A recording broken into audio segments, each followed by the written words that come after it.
adi yuswa. Sasamunipun kita ngrepekaken kidung pasamuan Jawi kala wau. Sumangga pangibadah mirunggan saben dinten Jemuah adi yuswa ing Jemuah Pon 17 Maret 2026 kita lampahi ing manah kita nggadahi pengaken.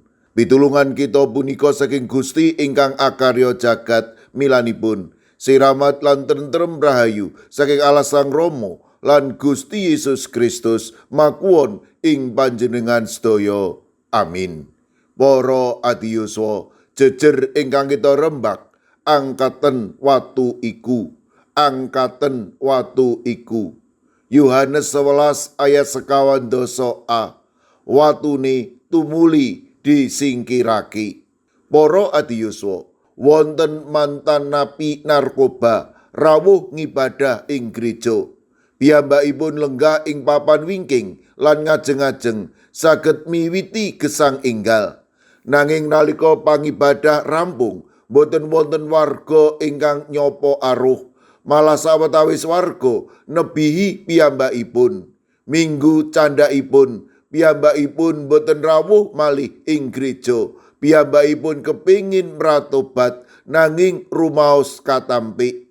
Cariyos punika ngemutaken kita kados dene Lazarus katimbalan medal saking kubur nanging dipun palangi dening watu ageng.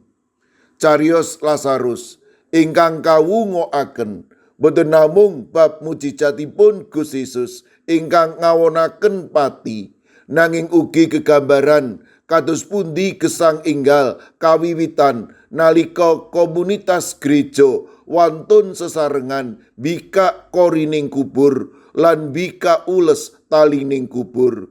Gusti Yesus boten piyambakan nangekaken Lazarus, nanging ugi mberek sesaminipun manungsa amri saged nyingkiraken watu kubur. Yohanes 11 ayat 51a. Watune tumuli disingkirake. Saksabunipun punika Gusti Yesus ngendika ugi, uculana ulese kareben lunga.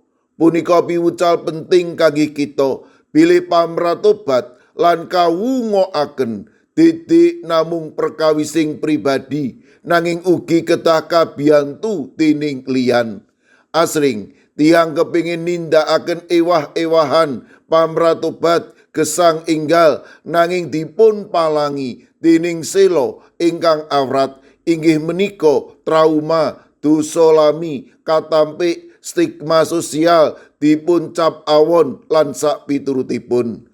Milanipun tiang-tiang punika mbetahaken kita minangka gereja, komunitas lan brayat kangge sesarengan mbiyantoni mbikak kori kangge sinten kemawon ingkang kepingin mratobat.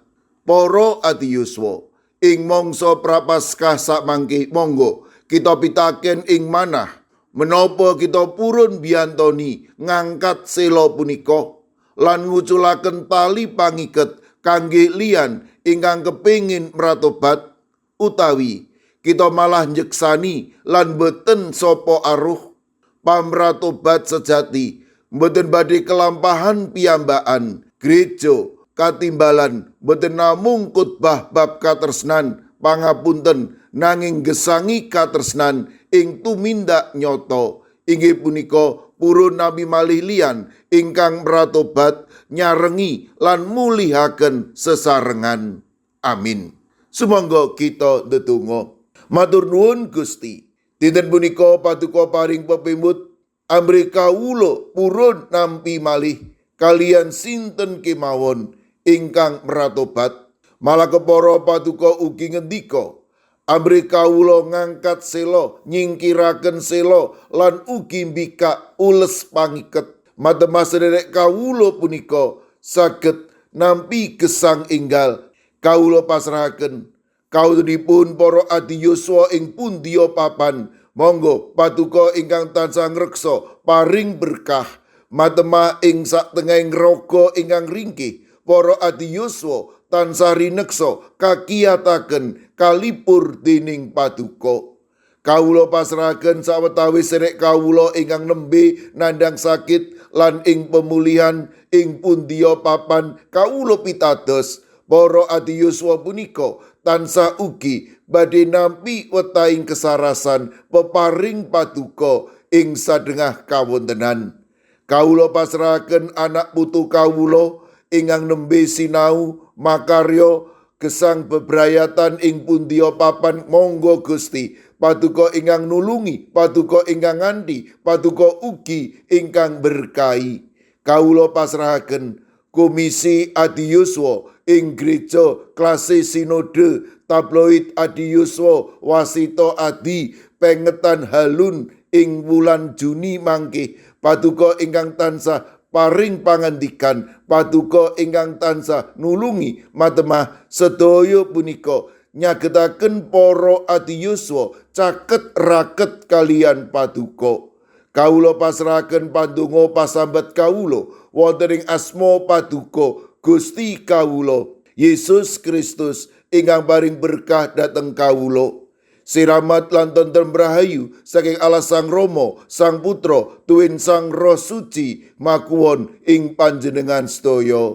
Amin. Sumangga para adi yuswa kita tutup pepanggihan kita pangibadah jemuah adi yuswa kanthi ngrepekaken kidung. Sumangga.